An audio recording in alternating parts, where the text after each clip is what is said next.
Selanjutnya P yang ketiga, place atau tempat. Place itu apa sih? Place itu adalah tempat atau saluran distribusi di mana produk atau jasa tersedia untuk konsumen. Jalurnya banyak nih. Salah satu strategi pemasarannya itu bisa menggunakan distribusi multi-channel, terutama produk-produk yang harus bisa dijangkau oleh segmen pasar yang luas. Gitu. Bisa melalui toko fisik, toko online, atau platform e-commerce atau super app. Yang kedua, pemilihan strategi lokasi penjualan, ya, terutama untuk bisnis offline seperti restoran, kemudian bengkel. Hal ini sangat penting karena untuk memudahkan pelanggan menjangkau.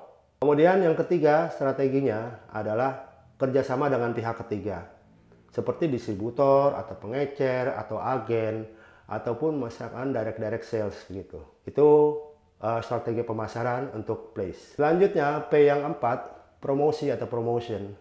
Itulah aktivitas untuk menginformasikan atau mempengaruhi konsumen agar tertarik pada produk atau jasa yang kita tawarkan. Jenis-jenis strategi dalam promotion itu adalah periklanan, pemasaran konten, ataupun sales promotion. Periklanan itu bisa menggunakan berbagai media above the line lewat televisi atau radio ataupun media sosial ataupun iklan digital. Below the line-nya bisa dengan kegiatan, ya kan, bisa dengan brosur maupun aktivitas yang bertujuan untuk meningkatkan awareness produk. Kemudian pemasaran konten itu adalah salah strategi pemasaran yang berikutnya. Tujuannya adalah membuat konten yang menarik dan relevan di platform online untuk membangun awareness dan keterlibatan konsumen. Kemudian salah satu strategi yang berikutnya adalah sales promotion. Itu mengadakan promo penjualan seperti voucher, sampel gratis, atau kontes untuk mendorong pembelian. Mungkin untuk yang sampel gratis kita sering melihat kalau misalkan ada promo-promo di minimarket atau misalkan di pusat perbelanjaan. Berikutnya, P yang kelima. P yang kelima adalah people atau orang. Definisinya itu adalah elemen yang berinteraksi langsung, orang-orang berinteraksi langsung dengan pelanggan, termasuk karyawan dan tenaga penjual, bahkan sampai tukang parkir, satpam, terutama di bank-bank yang berhubungan langsung dengan pelanggan.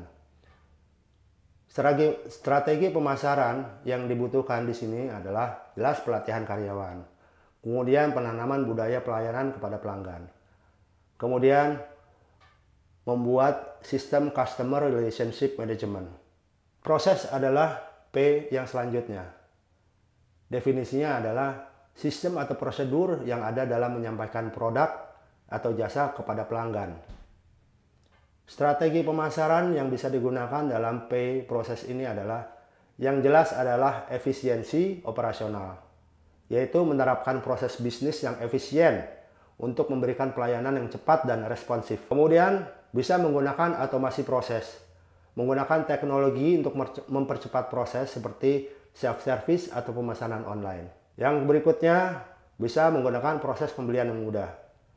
Ini sangat penting terutama untuk daerah-daerah perkotaan atau target-target masyarakat yang sibuk dan pengen semuanya serba cepat dan pasti.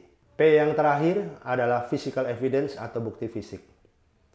Itu adalah elemen yang dapat dilihat atau dirasakan oleh pelanggan yang menjadi bukti keberadaan atau kualitas produk atau jasa. Cara simpelnya begini, terutama kalau kita misalkan beli bahan kain gitu ya. Kalau kita lihat di online, susah kita merasakan kualitas bahannya seperti apa.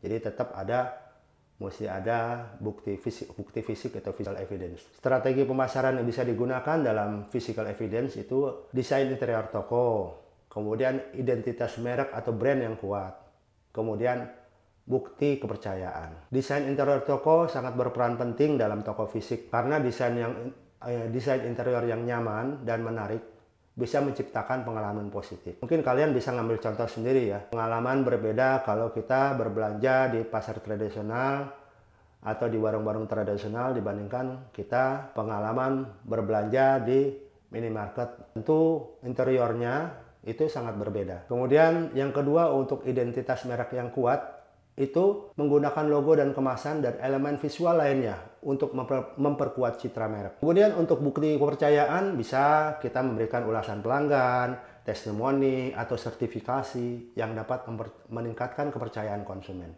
Oke, Kita coba implementasi strategi pemasaran berdasarkan 7P yang tadi kita sudah ceritakan. Misalnya, perusahaan kopi premium ingin menetapkan strategi 7P untuk memperluas pangsa pasarnya. Yang jelas pertama produknya harus jelas.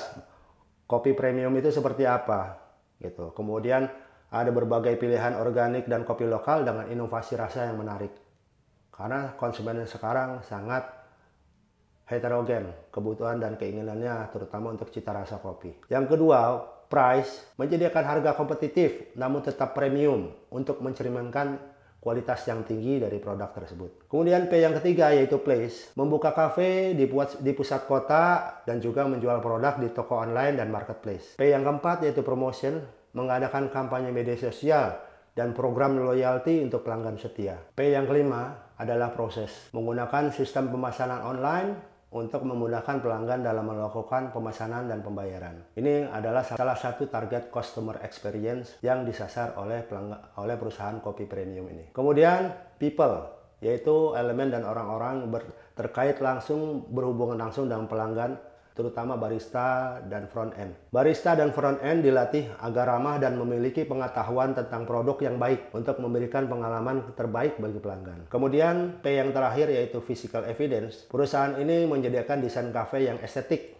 dengan bukti kualitas serta contoh kualitas itu ada sertifikasi biji kopi organik, sertifikasi kualitas produknya dan lain-lain. Dari hasil strategi tersebut, perusahaan kopi tersebut diharapkan dapat menarik perhatian konsumen, memberikan pengalaman terbaik, serta membangun loyalitas pelanggan. Strategi pemasaran ini membantu perusahaan untuk menyesuaikan setiap aspek pemasaran agar sesuai dengan preferensi dan kebutuhan pelanggan, serta menciptakan competitive advantage. Demikianlah sekilas tentang marketing pemasaran 7P. Assalamualaikum warahmatullahi wabarakatuh.